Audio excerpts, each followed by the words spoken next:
Okay. Today we will discuss and review chapter 15. This is a final chapter on management of capital. Now, throughout the semester, we have discussed the importance of capital. Capital is precious for financial institutions. Why is it precious? Because capital represents only 8% of risk-weighted assets. Capital is what you are familiar with, equity. Common stock, preferred stock, retained earnings, capital surplus, and so forth.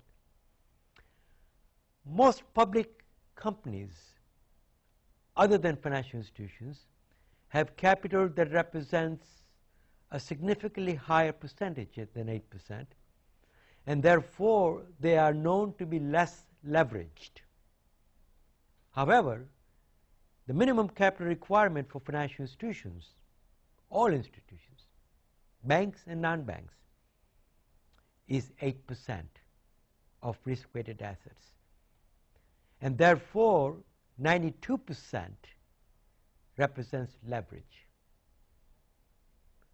So they carry a great deal of debt, thereby resulting in a greater probability of default. One of the reasons, as we spoke about, why regulators allow institutions to have such high debt and low equity is because liabilities or debt, a majority of that represents deposits and other borrowings.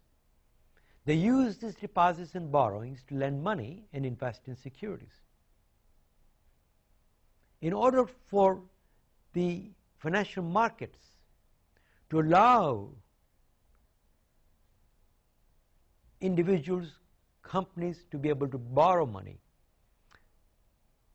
to allow investments in securities, they do need to allow financial institutions to generate funds. Without those funds, they cannot lend money, they cannot invest. These funds, for the purpose of banks, are deposits. These funds, for the purpose of investment securities, investment banks, are funds that are deposited by individuals, and so forth. So, we'll talk about more why capital is so important and why regulators regulate financial institutions more than other types of companies.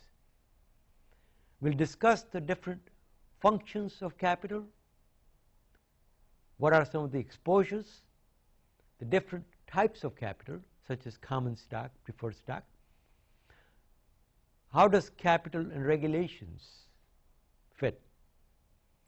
We will discuss Basel I and Basel II, which are the framework for capital requirements across the world for all financial institutions. Today, we have Basel III.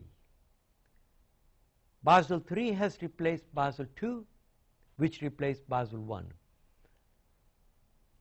Each of the frameworks became much more restrictive. It brought about some additional regulations, and we will discuss those as well. What is capital? Of course, as you well know, capital is assets minus liabilities. However, for financial services companies, capital is calculated differently than for a manufacturing or a company or a restaurant or other service-oriented companies. Why? Because other companies' assets are called real assets. Buildings, plant, equipment, machinery.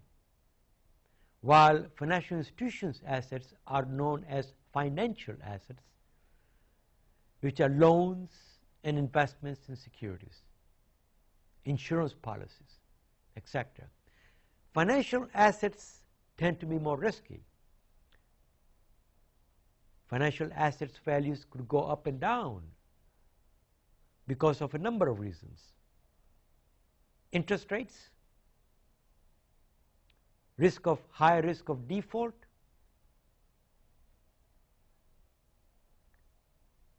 we just discussed these things, these types of risks earlier in the semester.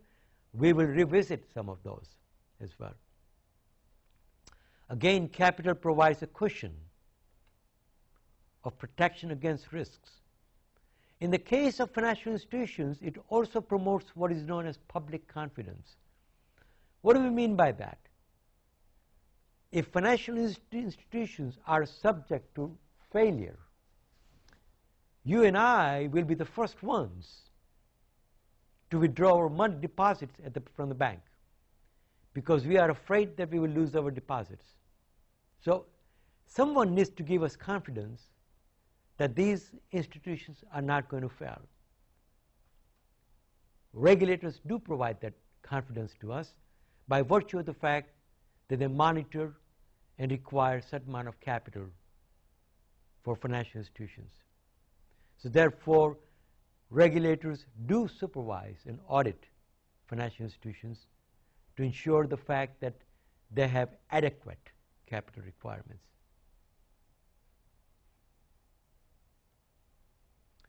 What are the different functions of capital? Well, of course, they provide a cushion against risk of failure. Any company, whether it's a financial institution or a non-financial institution, such as McDonald's, General Motors, Walt Disney, could be General Electric, could be Procter & Gamble. All of those companies do need capital as a cushion against risk of failure. But the difference is the fact that the other companies' assets do not change or do not go down in value as market rates change or market rates increase.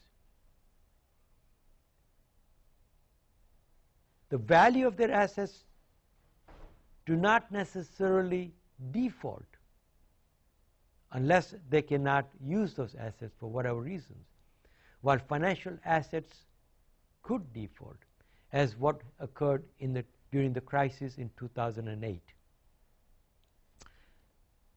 Financial institutions need funds to get started. Any company needs capital as a startup capital to start a business.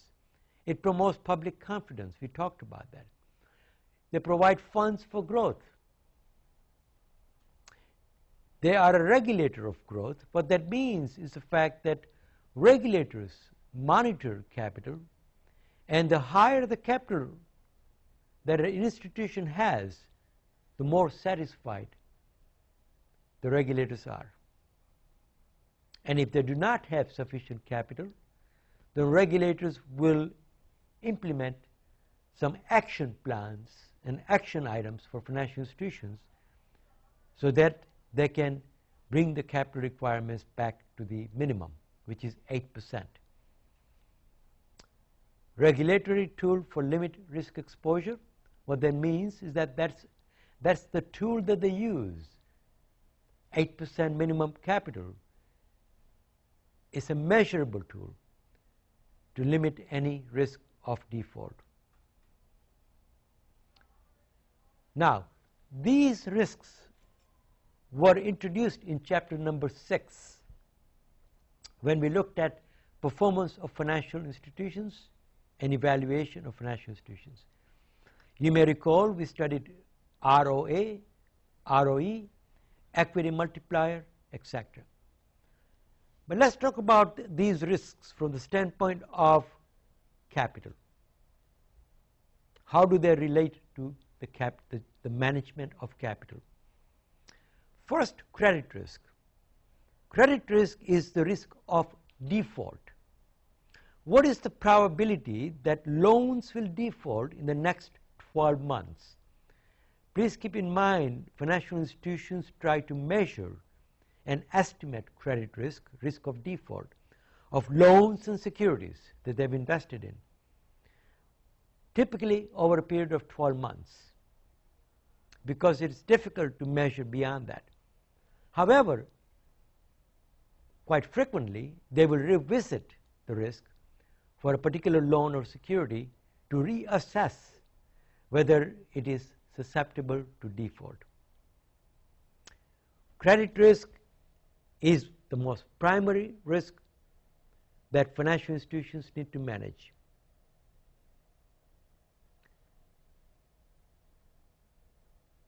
Liquidity risk. Liquidity risk is the probability or the risk that the financial institution will not have enough funds, what we call deposits, liquidity, to lend money out or invest in securities. We know liquidity from studying in finance, other courses, where we measure liquidity based upon current ratio, working capital ratios, current assets minus divide by current liabilities, so current assets minus current liabilities.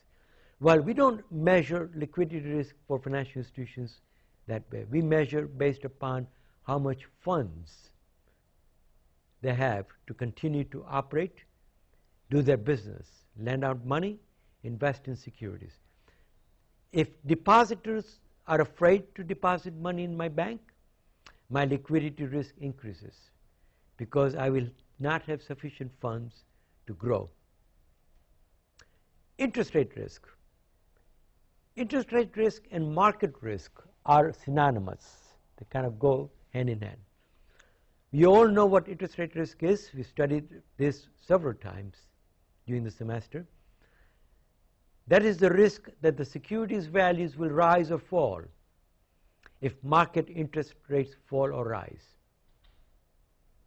If market interest rates were to rise and the securities are providing fixed coupon interest rate, and the market interest rates rise above the coupon interest rate, therefore your security will be worth less in the market, because one can go out and invest in the same security earning a much higher interest rate than what your security is willing to offer.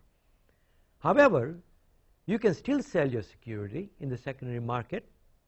How so?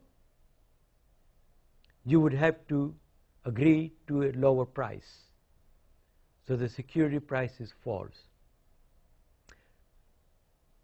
Alternatively, if market interest were to decline and the coupon interest rate earned on the security is higher than the market rate, now your security is more marketable and can demand a higher value in the event you want to sell it. So you receive a premium rather than a discount. Market rate risk rather, which is synonymous to interest rate risk, measures the riskiness of the institution itself failing over a given period of time. You all know what stress testing is. You probably have heard the term. Regulators have asked financial institutions to conduct stress testing on their own institutions under severe downturns in economy. What is the probability the bank will fail itself, or the insurance company, or the investment bank? That is what is known as market risk. Not the risk of securities themselves, but the institution itself failing. Now, why would the institution fail? Because their securities become worthless, because they carry high interest rate risk. Why would your institution fail? Because they carry high credit risk. The probability of default on loans and other securities has risen. Why do they carry liquidity risk? Because they're not able to raise enough funds. All of those are factors are taken into consideration when they do stress testing. Operational risk. Please note that operational risk has been moved down from number 2 to number 4 in this list. We'll discuss that later, why. And liquidity risk has moved up to number 2. Operational risk is the risk associated with 3 factors within a financial institution. 1, human error, whether it's an error caused by management or other employees of the institution,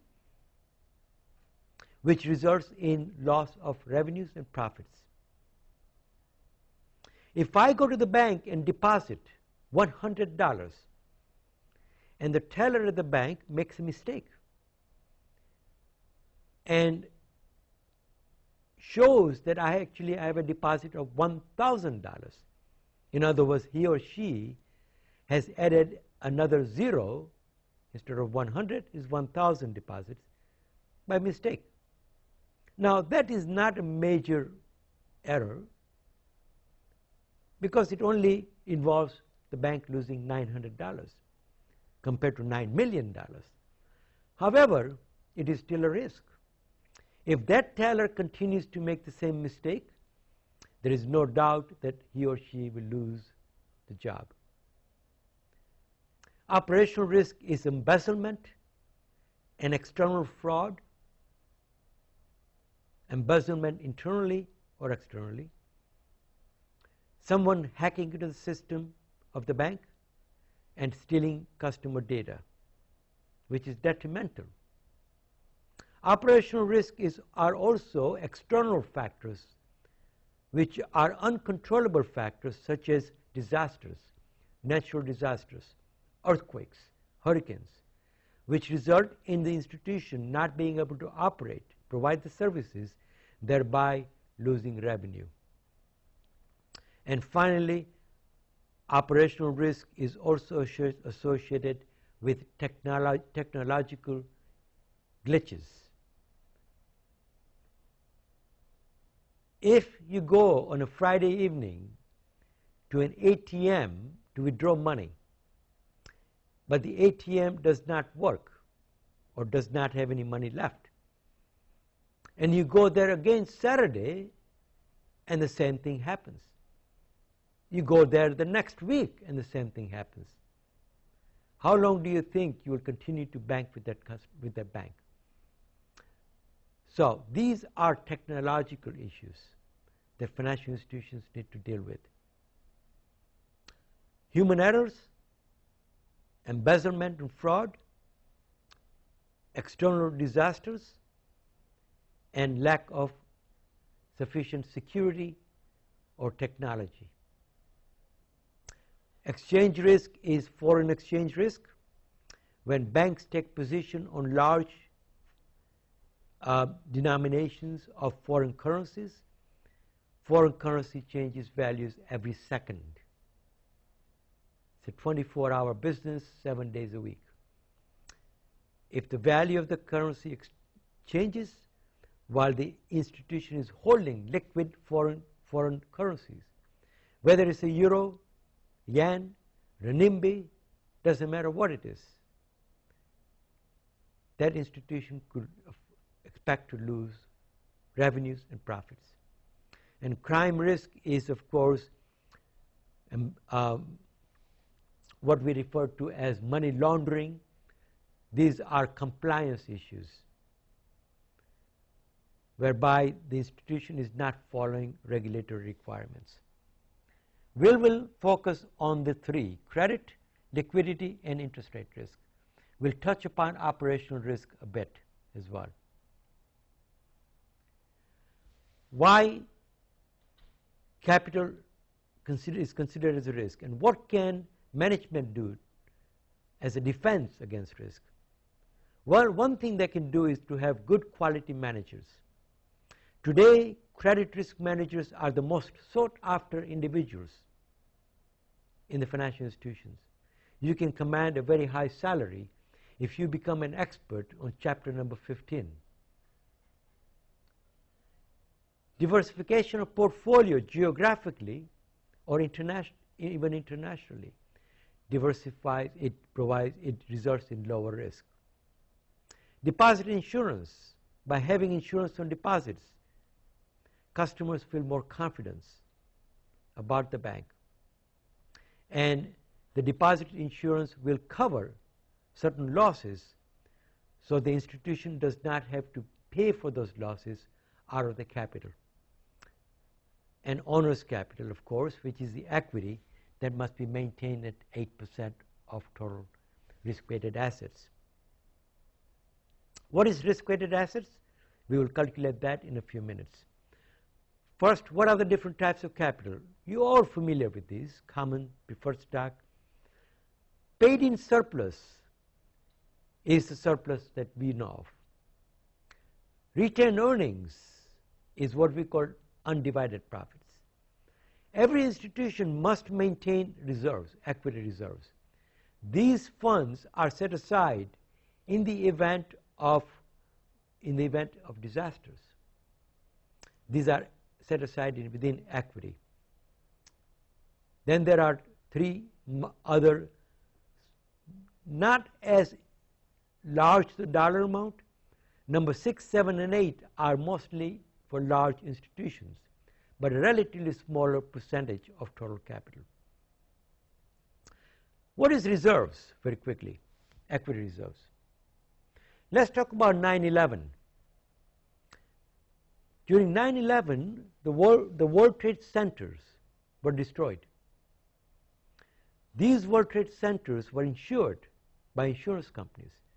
Mind you, the fact that there were 15 insurance companies, largest insurance companies across the world, that collectively had insured the buildings, because one insurance company cannot possibly do that.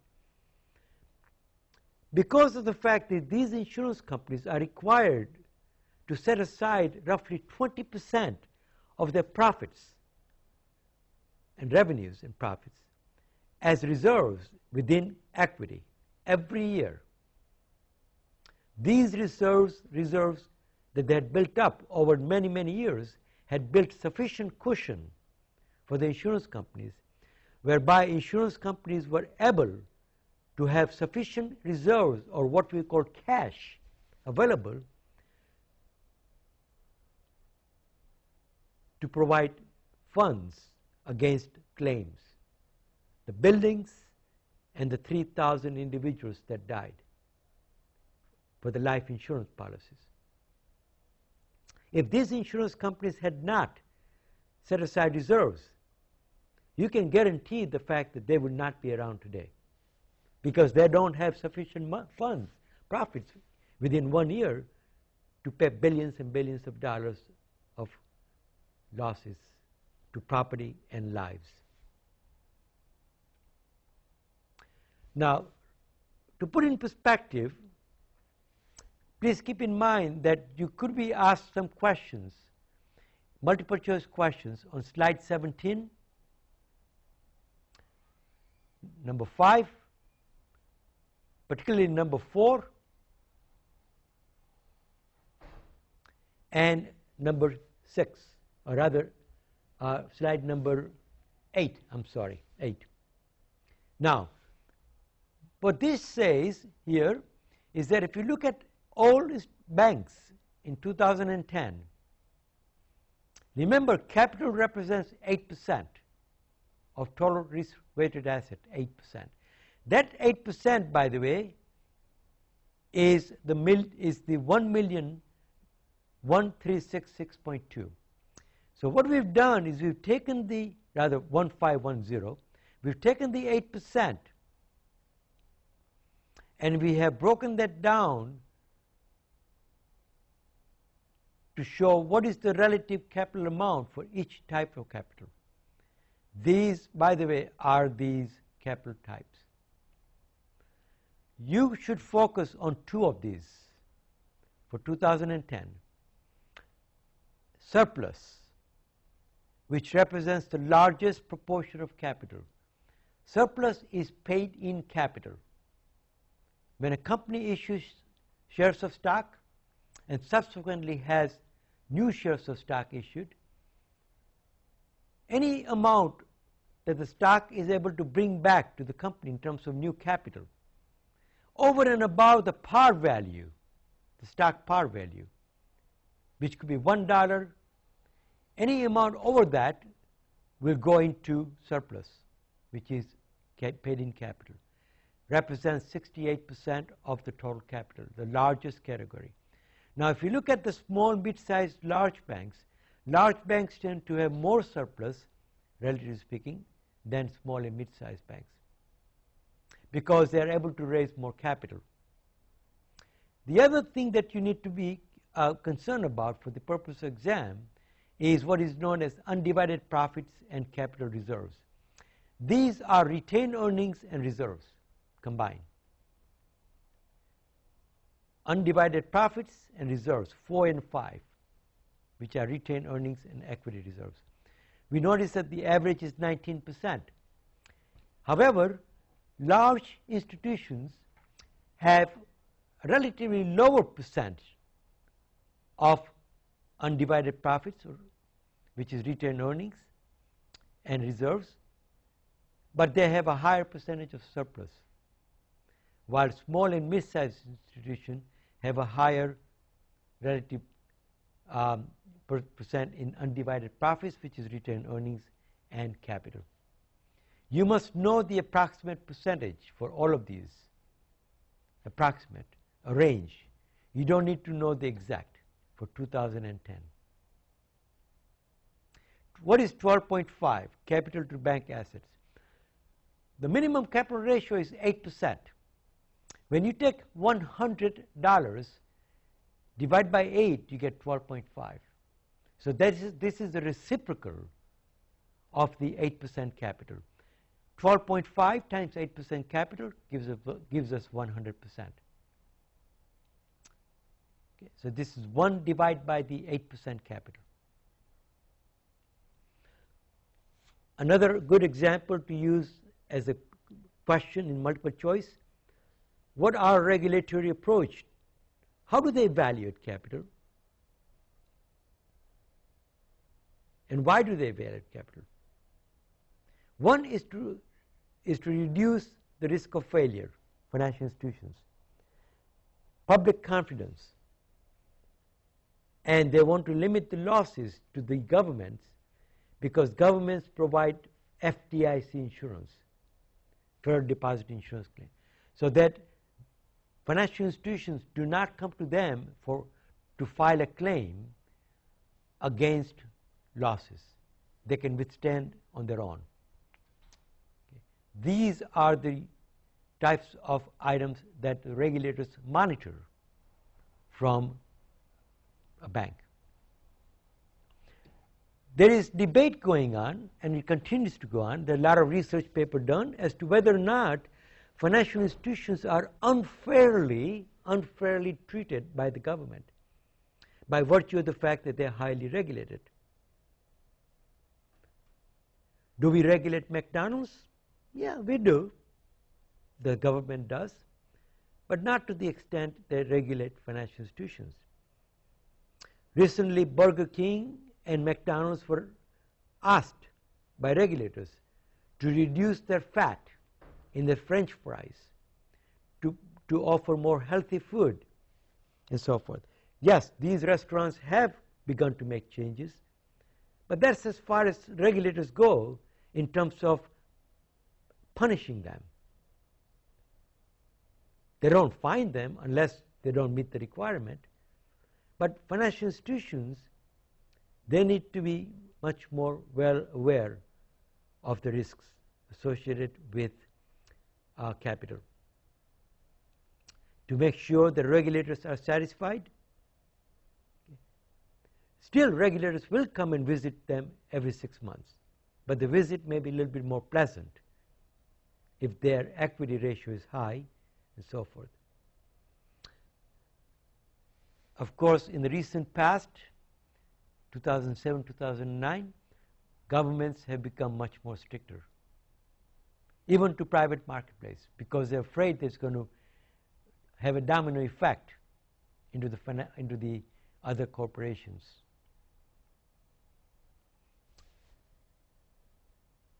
How much capital is necessary? Well, typically what happens is that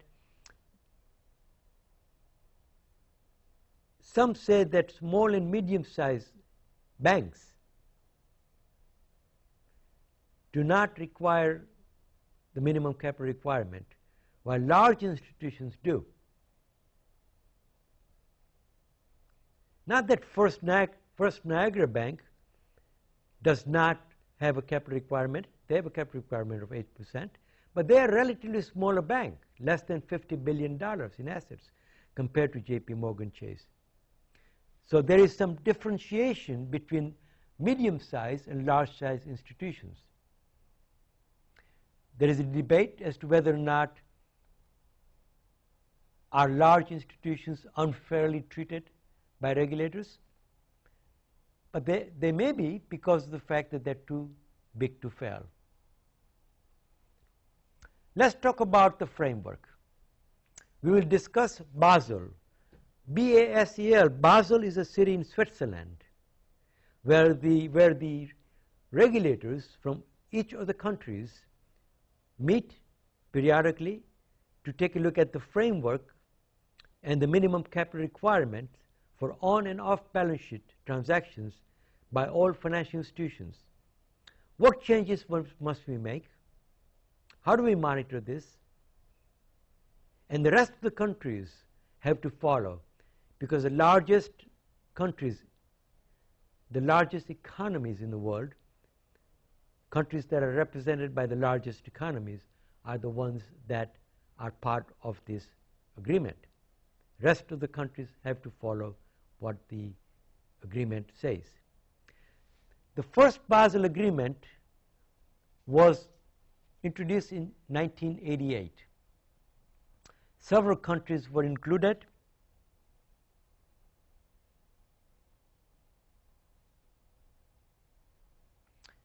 There were 15 or so countries. Today we have the G20, which is 20 countries.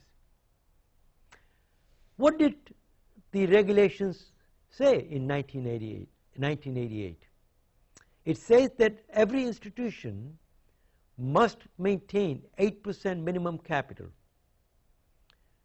They distinguish between core capital, which is Tier 1, Level 1, and Tier 2, what is known as supplemental capital. If I can just go back for a second, these are the 8 different major capital items. What we do is the fact that some of these are part of Tier 1 and the rest are part of Tier 2, depending upon their importance.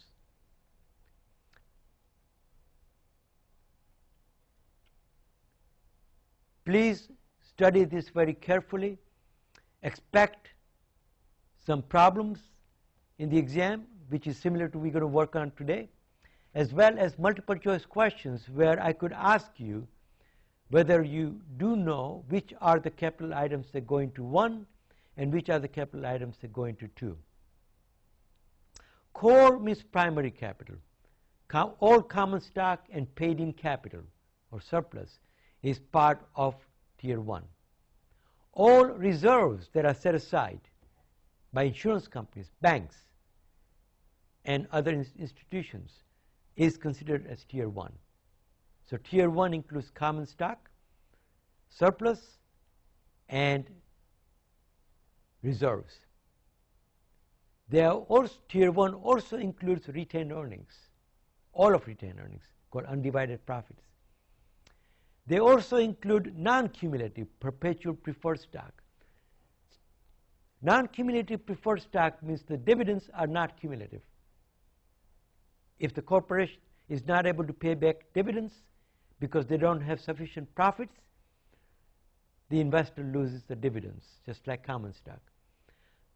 However, those preferred stock that are considered intermediate term preferred stock, which, by the way, are cumulative. These are non-cumulative, and these in Tier 2, they are cumulative, are included in Tier 2. Generally, 25% of preferred stock is non-cumulative, and 75% of the preferred stock are cumulative. So those will be included in Tier 2, about 75% of preferred stock and 25. We also have a couple of other small items within the capital category, and likewise over here. Please note, Tier 1 capital must be a minimum of 4%. The total minimum capital requirement is 8%. However, Tier 1 must have at least 4 out of this 8% in terms of dollar amounts. So if you look at the different dollar amount of capital, and if this represents 8% capital, those items here that are part of Tier 1 must be at least half of that, 4%. If it's more than 4%, that's much better. And therefore, Tier 2 capital will be the rest. If Tier 1 is 6%, Tier 2 is 2%. If Tier 1 is 4%, Tier 2 is 4%. But Tier 1 cannot be less than 4. It can be more than 4, but not less than 4. But the total is never higher than 8. Basel I dictated that all financial institutions across the world must have minimum of 8% capital on total risk-weighted assets. More on that later. Tier 1 plus 2 represents 100% of the capital, which is 8%. Tier 1 must be minimum of 4. How do we calculate risk-weighted assets? We're going to look at a couple of problems at the end of the chapter. Risk-weighted assets are calculated for on and off balance sheet transactions. We do not calculate risk weights. We do not determine the riskiness of liabilities because those are deposits and also other borrowings. However, assets values could change. Liability values do not change. They're deposits. As asset values change, it creates a greater risk for the institution. What are off balance sheet? First of all, on balance sheet are loans and securities. Off balance sheets are derivatives, futures contracts, options, interest rate swaps, caps, floors, collars, foreign exchange forward contracts, and all other types of derivatives. We studied some of these in chapter number 8. We discussed long hedge, short hedge, options, swaps, caps, floors, and collars. Those are all off balance sheet. Now, here are two examples. Now, what I'm going to do, please, is I'm going to skip over 16 and go to 17, and I'll come back to 16. First, what are the typical items that are reflected as part of the on balance sheet? On balance sheet. Well, we have cash, U.S. government securities. We have deposits at other banks. So if my bank has deposits at your bank, and that is a common practice, by the way. We have other local government bonds. We have foreign government bonds. We have U.S. government bonds up on the top. Then we have mortgages, home mortgages, and finally all loans, individuals and to businesses. Credit cards, automobile loans, commercial business loans. They are all part of loans to private corporations and individuals. How do we measure risk based upon this? Well, under Basel I, there were 4 different intervals or buckets, 4 different risk categories: 0%, 20, 50, and 100% risk. 0% typically is cash on hand and any U.S. government securities. So therefore, what we're saying is that if this institution has $25,000 of cash and U.S. government securities as assets, no capital is required. So the riskiness of cash and U.S. government securities is 0%. Times 25,000 is 0. 8% of 0 is 0. No capital required. When we go to the next one, 20%, any deposits held at any bank, whether it's small, large, internationally or domestically, there's a 20% risk weight. That there's a 20% probability that that bank will fail. Also 20% risk is also for all government bonds, local government bonds. Federal national government bonds or federal bonds are 0% risk, U.S. Treasuries. These are bonds issued by New York State, City of Buffalo, State of Alaska, any municipality. 20% risk. Okay. Then we have residential mortgages. Because residential mortgages are backed by homes, personal homes, the risk is a little bit less than a business loan. In this case, mortgages are risk-weighted 50%. So if the bank has a $5,000 portfolio of residential mortgages, they only need to keep capital of 8% on $2,500, on half of it. 100% risk means the fact that all of the loans are subject to failure, 100%. They may not, but they could fail. These are all loans to private corporations and to individuals as well. However, when we add up the total of loans given out already and the amount that the companies are using, that clients are using, 75,000, we risk adjust that at 100%. So 75,000 times 1 is 75,000. The total is 80,500. Risk-weighted assets is 80,500. What are the total assets? Well, total assets are 25,000 plus 15,000, which is 40,000, plus 5, 45, plus 75, $120,000. So unadjusted for risk, this bank has $120,000 of assets.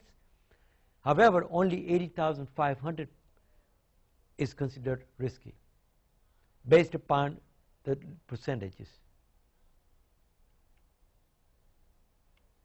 What is off-balance sheet?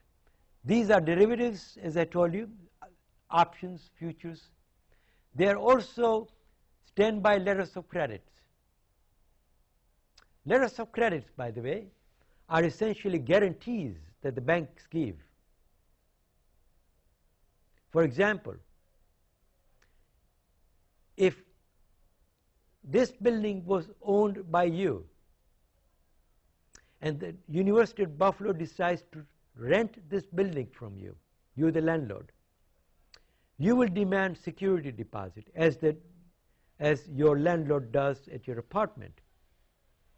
The security deposit could be as much as 6 months or 1 year times the total rent for this building. It's a very large amount. How can you be assured that University of Buffalo has those money available, 6 months or a year of security deposit available, in the event they are not able to pay the rent? Now your landlord will ask you to give him or her the security deposit. Well, here, because it's such a large amount, remember, these buildings, probably to lease this building is probably $500,000 per month to lease the building. Multiply that by 12 months, That's $6 billion. $6 billion. The landlord is not going to keep $6 billion. They need to deposit that money. A standby letter of credit is exactly that. That University of Buffalo has set aside as security deposit $6 billion. In the event University of Buffalo fails to pay the rent, that $6 billion goes to you, the landlord. That is known as a standby letter of credit. Now, please keep in mind the fact that standby letters of credit, there is no loan involved there at all. But the bank does carry some risk. And therefore, what we do is we introduce to you, please, something called a conversion factor. Please remember this very carefully. A conversion factor of 0.2, because this is not a loan, it's only a guarantee. Only 20% of $50,000 require capital, not all of it. So 50,000 times the conversion factor of 0.2 is $10,000. We now multiply this by 8%. So it's 8% of 10,000, not 8% of 50,000. Same thing with loan commitments. These are unused loan commitments made to a private corporation, $20,000. What are these? You and I have a credit card. You have charged some. You have not charged the rest. Any amount that we have charged on the credit card, which is already spent, is going to be part of the loans to private corporations and individuals. They become 100% risk-weighted. Means the probability of default is 100%.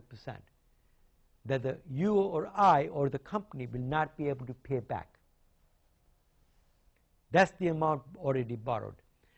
The portion that is not borrowed, but you can borrow that, you can charge the balance, is known as unused commitment. That is risk-weighted for the private companies, 0.5%. So therefore, for private corporation, any unused commitments, such as lines of credit that they have, which is almost like a credit card to them, and any portion that they have not used will be subject to 50% of the amount capital. So only half of the 20,000 that is not used, which is 10,000, requires 8% capital, not 20,000. It's only 10,000. However, if this company had borrowed $100,000 from you, and they have charged 80,000, and they have not charged 20,000, the 80,000 that they have charged will require 100% risk. They will need to, the bank will need to keep 8% capital on the $80,000 because it's already lent out, and the probability of default is there that the company may not be able to pay back the 80,000. However, the remaining 20,000 that is not used, there is a 50% probability that the company is going to use it. There's a 50% chance they will not use it. That's why we convert that to 50%, 0.5. And only 8% of 10,000 is required. Now, one more thing, please. These are to private corporations. Any unused credit card balances, individuals, such as you and I, require no capital. The conversion factor is 0 for credit cards. So, if you have $1,000 line of credit card from the bank, you have used $800 of that, charged $800. $800 will carry 100% risk. The bank has to keep 8% capital on $800 because probability of that 800 not being paid back, it's a 100% probability. You may or you may not pay back. However, the remaining $200, the remaining 200 out of 1,000, which is not used by you, no capital amount is required for individuals. While companies require half of the capital, individual unused balances is 0. So if this says short-term unused loan commitments, short-term, not long-term, for credit cards, made to individuals, please make sure the conversion factor is 0. Why do we call it short-term? Because banks have the right to take away your credit card without warning you if you have not paid your balance. Today, if you go and charge something on your credit card, it may reject. Why would it reject? Because you may be delinquent in paying the bank. However, corporations do not have that. They have a 1-year contract. So banks cannot cancel their line overnight like they can with your credit card. And therefore, we have to assign a 50% risk on the remaining balance that the company will use over the next 12 months. So please remember 0, 20, 50, 100% on balance sheet, depending upon loans and securities. And conversion factors is either 20% for standby letters of credits, 50% or 0.5 for unused lines of credit to businesses, and then finally 0% conversion for unused portion of the credit cards to individuals. And that's short term. This is long term. How do we calculate risk-based capital ratio? We simply take the Tier 1 capital, divide by the total risk-weighted assets. What is Tier 1 capital? Tier 1 capital will be the aggregate of the dollar amounts that represent common stock, surplus, or retained earnings, roughly 25% of the preferred stock as non-cumulative, etc. That represents the dollar amount of Tier 1 capital. We divide that by total risk-weighted assets. The total risk-weighted assets, please remember, are on balance sheet. In this case, 80,500, and off balance sheet, which will be calculated by multiplying the conversion factor, which is 10 plus 10 is 20,000 in this example, 20,000. 20,000 plus 80,500 is 100,500 is the denominator. The total risk-based capital is Tier 1 plus Tier 2 divided by total risk-weighted assets. Please note, you must know these formulas. Required. Tier 1 must be minimum of 4%. Total must be minimum of 8%. 8. Now, we are not going to study the capital requirements for derivatives because it requires us to monitor that and track that by using a model. They're a lot more sophisticated in terms of the calculations. These are futures, options, swaps, caps, collars, etc. Again, these are also off balance sheet. So you can ignore page number 19, 20, 21. As you can see, the percentage calculations are quite involved. There is a conversion factor. Then there is a market risk exposure, which is the exposure of the bank. This is what we cannot calculate without a model. Okay. So this is more complex calculation for off-balance sheet. But these off-balance sheet items, such as standby letters of credits and unused portion of line of credit or credit card, can be calculated very simply by using the conversion factor, converting it and then multiply that by 8% of 20,000. Okay. This is not required. Let's talk about market risk. In 1996, the US regulators replaced Basel I, which was introduced in 1988, with Basel II. Basel II brought about two additional risks. Let me step back for a minute. Basel I, this is important, please do write this down. Basel I only involved credit risk, the risk of default on loans and securities. Basel II introduced what is known as interest rate market risk. Interest rate risk is the risk that the values of securities will rise or fall as market rates change. And the third risk that was included in Basel II is operational risk. Risk of errors, embezzlement, disasters, etc. Technology. So three risk factors in Basel II, please. Credit risk, market or interest rate risk, and operational risk.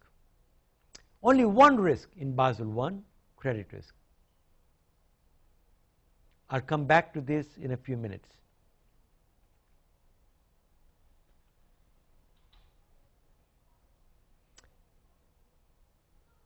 Value at risk is used to calculate the probability that the bank will fail. They need to use this particular model, which is what they call the stress testing model, that with 99% accuracy and confidence level, what is the probability the bank will lose its values, risk values, or rather their values of the assets, by $100 billion within the next 10 days. They need to report this. As the values of their assets go down in value, the risk increases.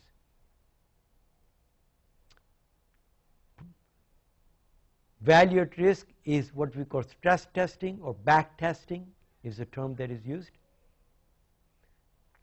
Basel II replaced Basel I.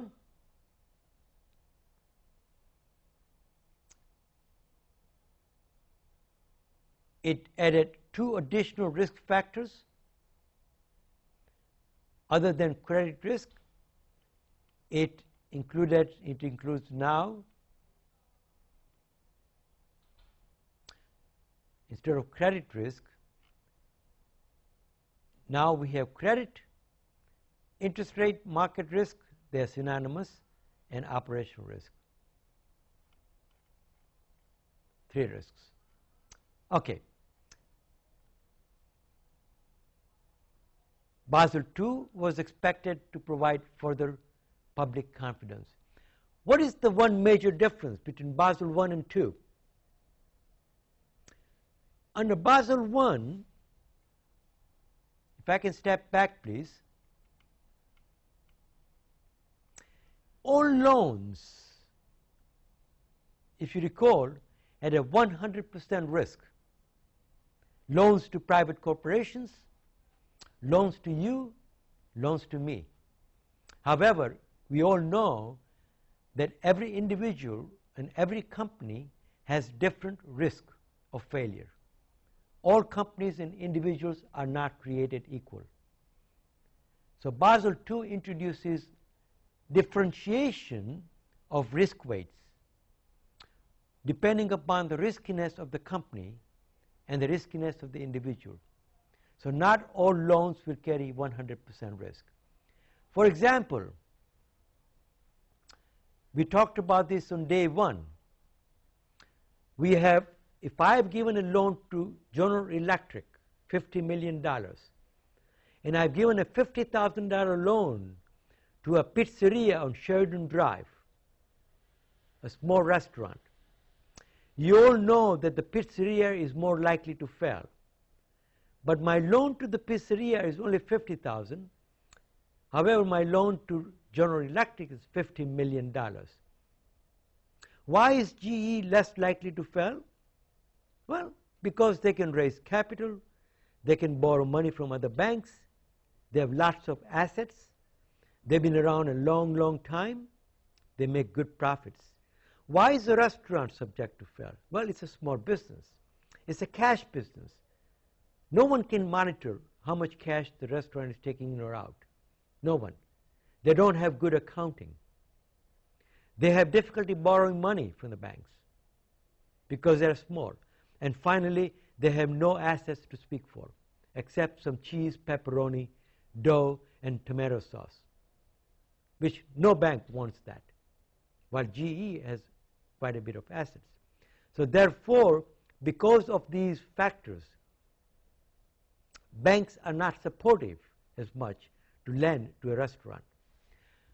What we do is that we use models as part of Basel II. Risk models we call internal modeling, where we realize that all loan companies are not one size fits all. We determine the actual riskiness of General Electric failing in the next 12 months, which we may find that to be 1% probability that GE will fail, which is, by the way, on the high side. And there is a 300% probability that the restaurant will fail in the next 12 months. So now we need to take the restaurant's $50,000 loan and multiply that by 300%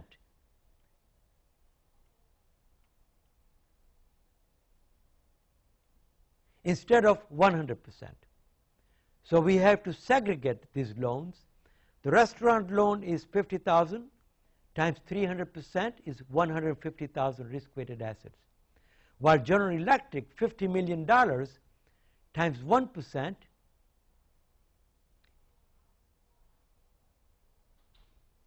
is $500,000. Risk-weighted assets is only 500,000 instead of 50 million. Previously, we would assess a $50 million risk-weighted assets and 50,000 for the restaurant. So now we have to run companies through the models and determine what is the risk is. That is the big change. What are the requirements for Basel II? We have to report regulators more frequently. The minimum capital is still 8%, but it is measured on a different dollar amount based upon the riskiness of GE versus the restaurant. Supervisors, regulators will audit more frequently, and we do require more public disclosure to shareholders as well as regulators as institutions. Risk models are developed, as I pointed out to you, which differentiates the risk between GE and the restaurant. Minimum capital requirement, by the way, could vary depending upon the riskiness of the loans and securities. There were some differences between small and mid-sized versus large institutions. Basel II was implemented initially for only large institutions. Today, small and mid-sized institutions still do not have to abide by Basel II. So there were two different requirements. Then came the crisis. As a result of the financial crisis, Basel II was deemed not to be perfect, mainly because it did not take into consideration all the risk for derivatives. And Basel III was introduced in 2013. That replaced Basel II. Under Basel III, 8% minimum capital is still required. No change. However, the Tier 1 capital of 4%,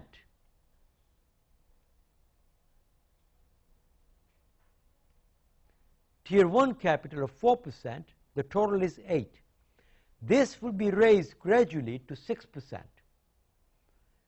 by 2019. And therefore, Tier 2 capital will therefore be reduced down from 4 to 2%, down to 2%. The total is still 8. So there will be more primary core capital will be required and less supplemental capital will be required gradually for all institutions, with the total still being 8. That is one of the major change under Basel III. Under Basel III, the second major change is the following.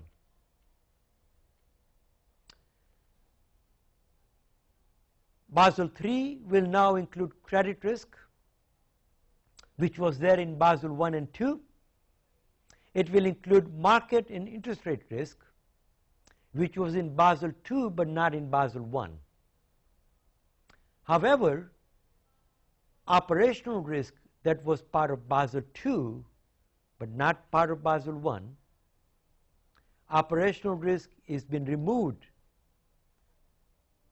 in Basel III, and liquidity risk replaces operational risk. Therefore, here's a summary. This is very important, please.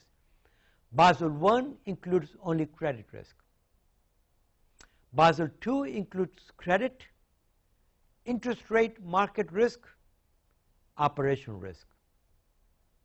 Credit, interest rate, market risk, which is synonymous, and operational risk. Basel III includes credit, liquidity risk, and interest rate market risk. So this listing shows the 3 most important risks under the current Basel III requirements.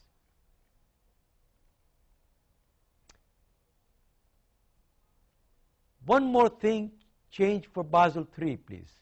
Very important change.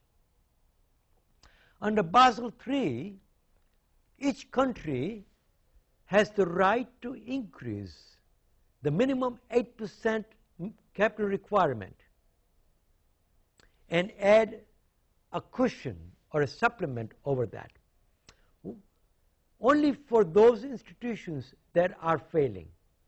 What do we mean by that? Let's suppose in the United States we have 9,000 institutions. All the institutions are required to maintain 8% capital. Between now and 2019, that 8% will be broken up as follows. Today is 4 and 4 for Tier 1, 4% Tier 2. By 2019, that 4% will go to 6%. And this Tier 2 4% will go down to 2%, still 8%. That's a big change. However, if any of the 9,000 institutions in the United States, for example, ABC Bank, is subject to failure, the United States regulators can require that only ABC Bank increase its capital from 8% to 10 or 12 or 14%. So the minimum 8% capital can be increased up to 19%, but only for that bank that is susceptible to failure rather than all banks. Today, regulators were putting forth restrictions on all banks in the event one bank showed some risk for failure. That is not fair. We should only penalize those banks that are more susceptible to failure. So each country can institute an additional cushion of capital over and above the 8% on a bank-by-bank basis. Example, in Russia, today banks are failing. The Russian government must increase capital requirement for those banks that are failing. However, they've chosen not to. It's up to them. Nobody can tell them what to do. Well, therefore, Russian banks are failing very fast, and its economy is deteriorating. But that's the downside. Okay. We are going to categorize capital as an institution as being well capitalized, 1 up to 5. There is a ranking. Well capitalized is the bank that has more than minimum of 8, and critically undercapitalized is the one that has capital of negative capital. Adequately capitalized is 4%. Well capitalized is 8%.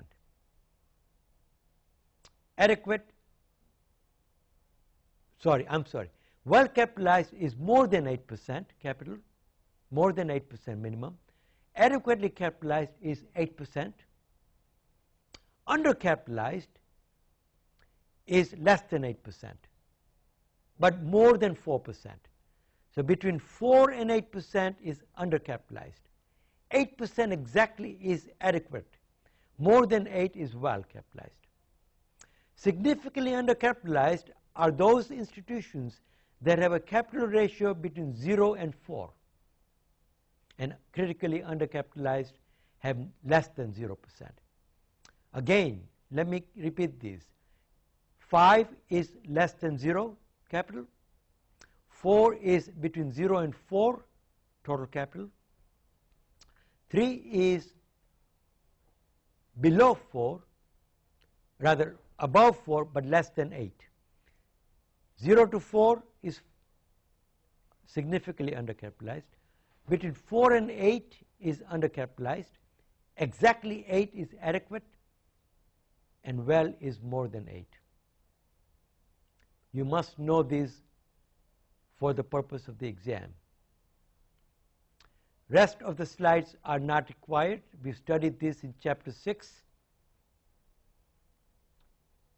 I'm going to skip over those. Okay, let me spend the next 15 minutes, please, discussing the two problems at the end of the chapter.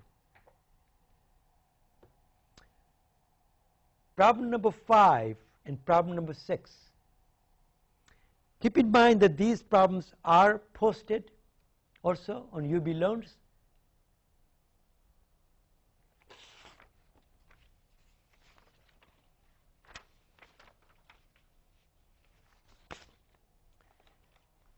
And the same information that you see here is posted.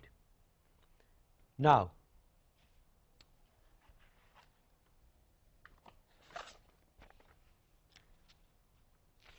what I'm going to do is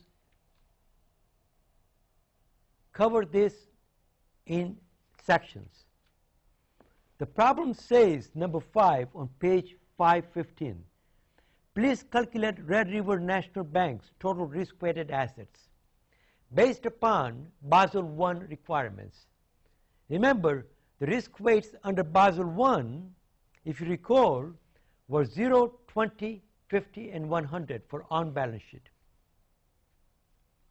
Those were in the slide that we covered. And those are reflected in the textbook as well.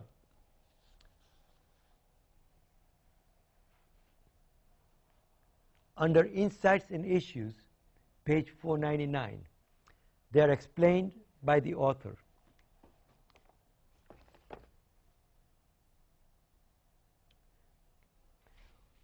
Cash, $75 million. Cash risk weight is 0. For U.S. government securities, $250 million, the risk weight is 0, according to the table. Therefore, the risk-weighted assets are 0. 0% times the dollar amount. Deposits at banks are 20% risk-weighted. We multiply the millions of dollars deposits at other banks, which are This bank's assets, the other bank's liabilities. These are the bank's assets at 20%. Residential real estate loans, 50% risk. We multiply the amount times 50% is 187.5, and all commercial loans and loans to individuals are 100% risk weighted. Any amount of your credit card that you have charged, any amount of lines of credit that businesses have borrowed is in the 520. So therefore 100% of 520 is 520. The total risk-weighted assets are 733.5. However, the total assets are 1,350,000,000. So risk-weighted assets are always less than the total assets. The lower the risk-weighted assets, the safer the bank. The author has given us total liabilities of 1,250 and total capital is 100. Please note that if you have a hardcover textbook, not the softcover textbook, there may be an error there. So please change that in your textbook. It should be 1,350 minus liabilities will give us equity. Let's look at off-balance sheet. Off-balance sheet examples that we went through are the following. Standby letters of credit, which was the security deposit that the landlord kept for the building that University of Buffalo is renting, if you recall. They need to keep the funds as deposits in banks. These are only guarantees. These are not loans. And therefore, we convert at 20%. So only 20% of the standby letters of credit need to be risk adjusted. And the risk weight factor is 20%. So we take $87 million, only 0.2% is subject to risk. So 0.2 times 87, and then the risk weight is 20%. Not 100%, not 50%, not 0%. The 20% risk. Mathematically, this would be 87 times 0.2 times 0.2. I urge you, all of you please, to do this calculation on your own. This is not rocket science. There are two different factors for off-balance sheet. For on-balance sheet, there is only one factor. So for on-balance sheet, the conversion factor is 100% for all of them. But the risk weights are 0, 20, 50, 100. For off-balance sheet, the conversion factors are different. They're not 100%. For unused loan commitments to private companies, the conversion factor is 50%. These are the lines of credit that are not borrowed by the corporation. There is a probability that they will borrow these funds, 50% chance they will borrow, 50% chance they will not borrow. Therefore, the conversion factor is 0.5. We multiply 145 times 0.5. Then we multiply that by 100%. So if there is a 50% chance they will borrow 145, we take half of 145, and that becomes the risky loans. We multiply that by 100%. Why 100%? That's the 100% risk for loans. But first we divide that by 2 because there's only half a chance they will borrow this, half a chance they will not. Mathematically, this would be 72.5. We now add up all the on and off balance sheet. We get the total risk weight of $809.48 million. 733.5 plus 3.48 plus 72.5. Now the ratios. These ratios are very important for you to calculate, please. The question is, please calculate the Red River National Bank's risk-weighted assets based on the following items. The total risk-weighted assets is 809.48. Next part. Does the bank appear to have a capital deficiency? The question is, Does this bank have $100 million of capital, which is assets minus liabilities? Is $100 million sufficient to cover $809.48 million? The minimum capital requirement is 8%. We all know that. Total capital, 8%. Is 809.48 8% or more than or less than 8%? The total capital is $100 million. When we divide that by 809.48 risk-weighted assets, we get 12.35%. The minimum capital requirement is 8%. Therefore, this bank is overcapitalized.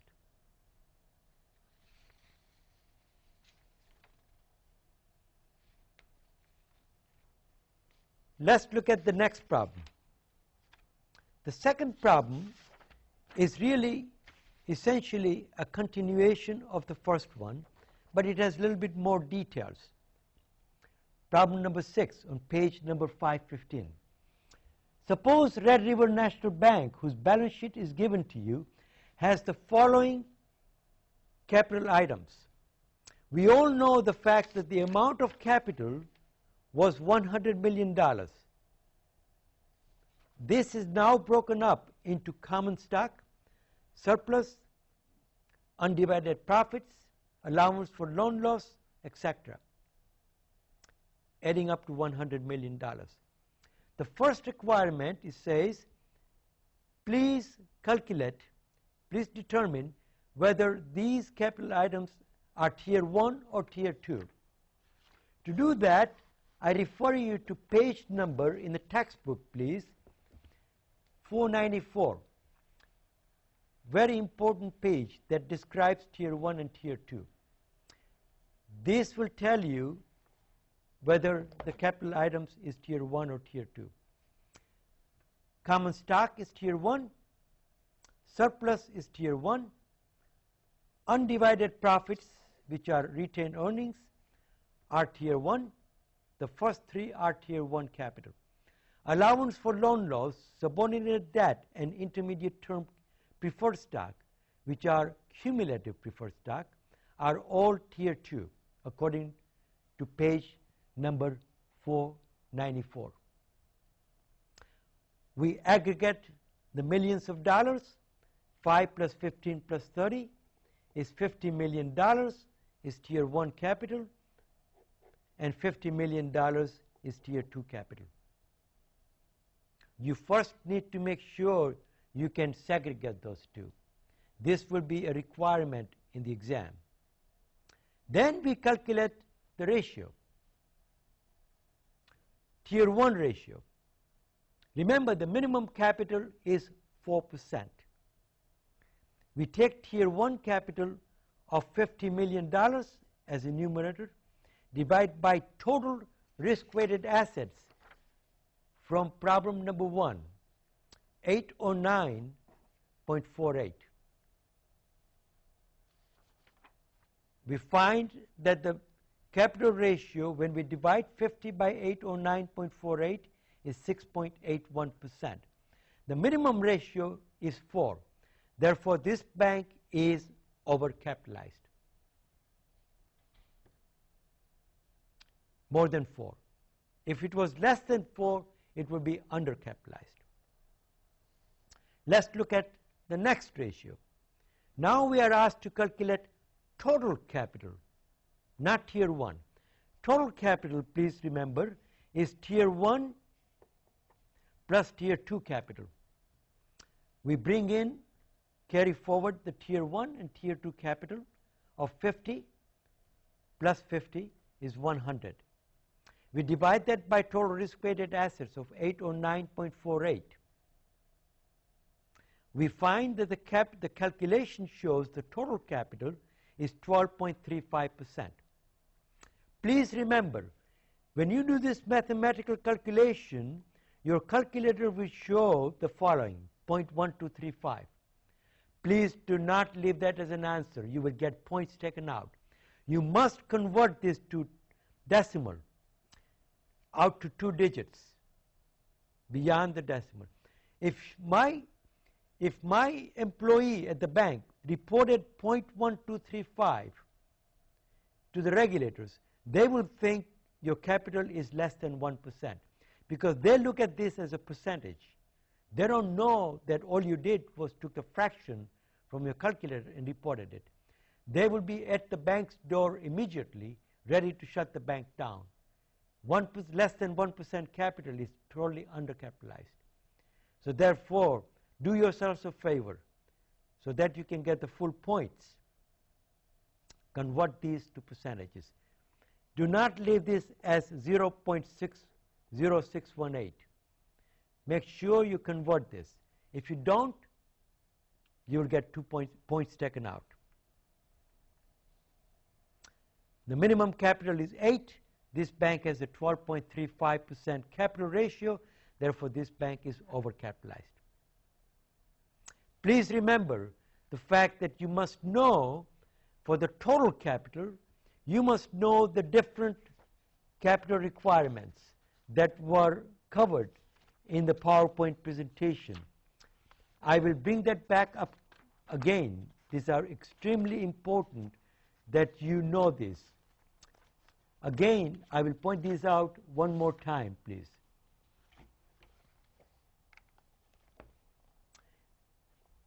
And I'll bring those up for you on the PowerPoint presentation in a minute. Leverage ratio, finally, is asking us to calculate leverage ratio. Leverage ratio is calculated simply by taking Tier 1 capital only as a numerator, 50 million, divided by on-balance sheet assets only, not total. If you go to problem number 1, the on-balance sheet risk-weighted assets were 733.5. We added to that the off-balance sheet risk-weighted assets to come to 809.48. For the leverage ratio, we only take the on-balance sheet. For the capital ratio, we take the total risk-weighted assets. So the denominator here will only be on-balance sheet risk-weighted assets of 733.5. The ratio is 6.82%. The minimum is 3%. So therefore, this bank has sufficient capital. What leverage ratio means is that if this ratio were to be less than 3%, that the bank is highly leveraged. It does not have sufficient capital. But because the leverage ratio is more than 3%, that means the capital is sufficient. Tier 1 is 4%. Leverage ratio minimum is 3%. Total capital is 8%. Please do know how to do these calculations. What I'm going to do is just going to go back quickly to summarize for you the different capital requirements, whether it's well capitalized, undercapitalized, and so forth. Well capitalized, slide number 34, is over 8%, more than 8. Adequately capitalized is 8%. In our example, the bank, Red River Bank, was overcapitalized, more than 8%. It had 12.35%. You must know that, please. Undercapitalized is between 4 and 8. Significantly undercapitalized is between 0 and 4. Critically undercapitalized is below 0, negative. That concludes the lecture. Again, please keep in mind the solutions are posted. This is one of the most important chapters. Expect multiple choice questions and problems at least 2 problems in the final exam out of this chapter. Thank you very much.